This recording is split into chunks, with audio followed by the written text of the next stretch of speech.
In the news this week, the Court of Appeal rules that police guidance on non-crime hate incidents is unlawful. Singer Billie Eilish opens up on the devastating impact of pornography. And Denzel Washington speaks of his desire to live a God-honouring life.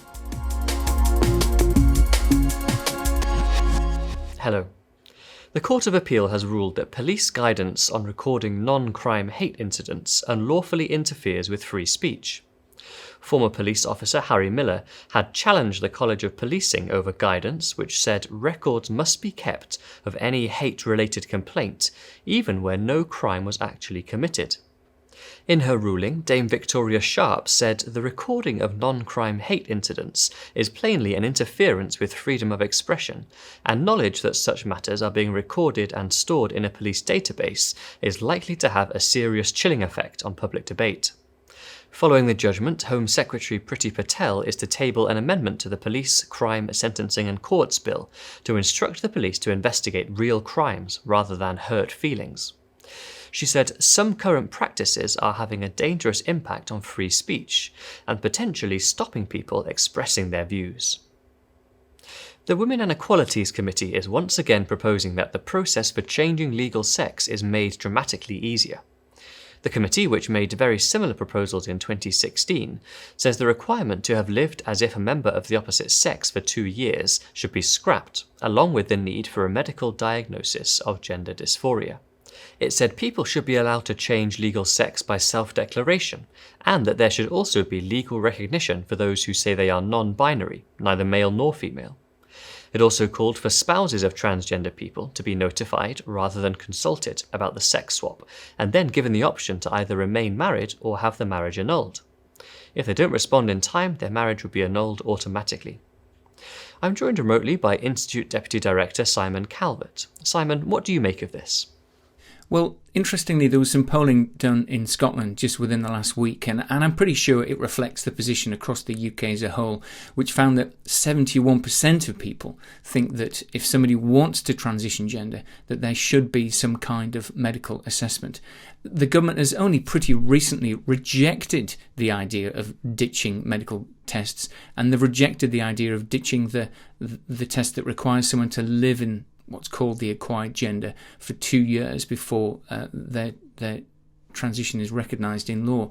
These are actually important safeguards. I think that they're safeguards that the public want to keep. They want to keep them because they're concerned about the impact on women-only spaces, of men being able to pretend to be transgender in order to get into those women-only spaces.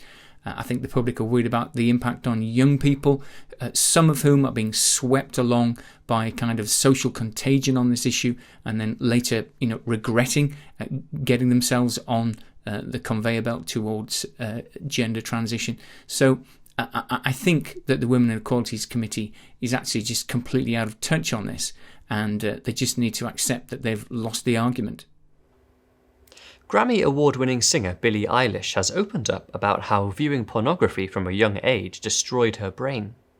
The 20-year-old, who has been in the public eye since releasing her debut single aged 14, told The Howard Stern Show she was first exposed to pornography aged just 11.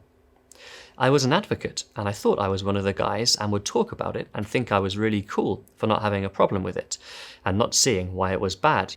But she now says, as a woman, I think porn is a disgrace, and I used to watch a lot of porn, to be honest. I think it really destroyed my brain, and I feel incredibly devastated that I was exposed to so much porn.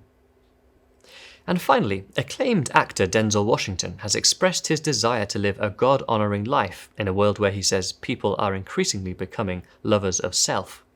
Washington, the son of a Pentecostal minister, implored a New York Times journalist to seek the truth of the Bible for herself, explaining that without it, people are easily misled. This is spiritual warfare, so I'm not looking at it from an earthly perspective. If you don't have a spiritual anchor, you'll be easily blown by the wind. The 2-time Academy Award winner recently promised his dying mother that he would attempt to honour her and God by living the rest of my days in a way that would make her proud. And he also warned of the dangers of putting oneself before others, saying, "The number one photograph today is a selfie. Oh, me at the protest, me with the fire. Follow me, listen to me. We're living in a time where people are willing to do anything to get followed. In heaven, there are going to be 2 lines, the long line and the short line, and I'm interested in being in the short line. Well, that's all for this week. On behalf of the Christian Institute, I'd like to wish you a happy Christmas and a peaceful New Year. Join us on the 31st as we look back on 2021. Until then, goodbye.